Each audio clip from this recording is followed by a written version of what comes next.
For this segment, I'd like to introduce Chris Filipino. Chris, thanks so much for talking with us today. Absolutely, right. So, how long have you been involved with CBMC? I think it's been just about 3 years or so now. And you got invited by a pretty high-profile person? I did indeed. Mike Sicoscio, who I work with at the City Mission, asked me to come and check things Was out. that ask? When a boss asks you, though, is that? I'm not sure there was choice involved, but I was excited to accept the invitation and really see what was happening. He said clearly there were some things happening in the business community with those who love the Lord, and I should come check it out.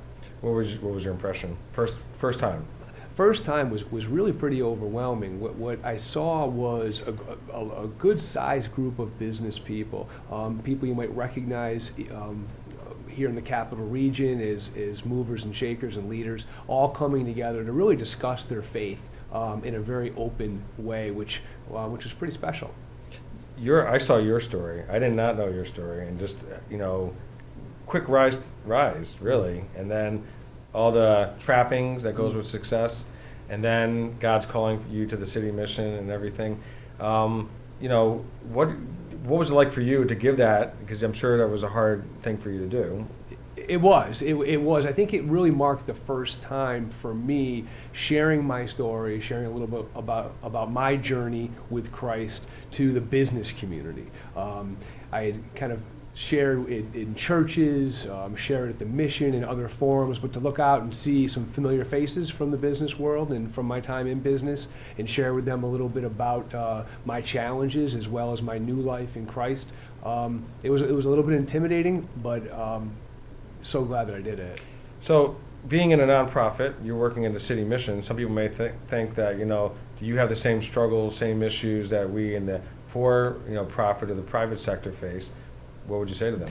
Absolutely.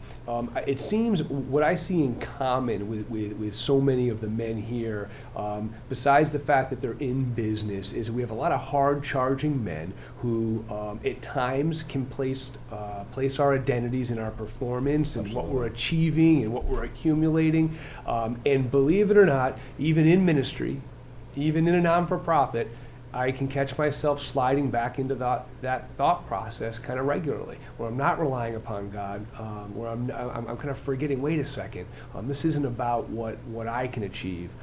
There's something greater there, and my identity is not rooted in those accomplishments anymore.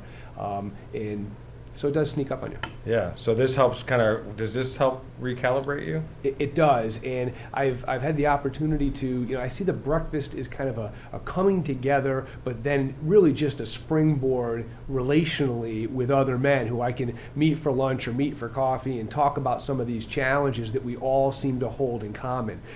There's some men that are a little more senior who have a little more wisdom in these areas. You can say, here's what I'm kind of going through, here's what I'm challenged with, and they've maybe walked through that minefield already and can say, all right, here's some guidance in that area. Right. So I've really found it to be helpful in that way. You probably have some mentors helping you, and then you probably mentor some people as well. It does work like that. Yeah. It's kind of interesting. You'll bump into some folks who maybe have just come to their first breakfast, who maybe are new in their walk with the Lord, and who are still kind of trying to figure out what's going on, and maybe find some like-minded individuals who have the same drives and have the same desires, but follow the Lord.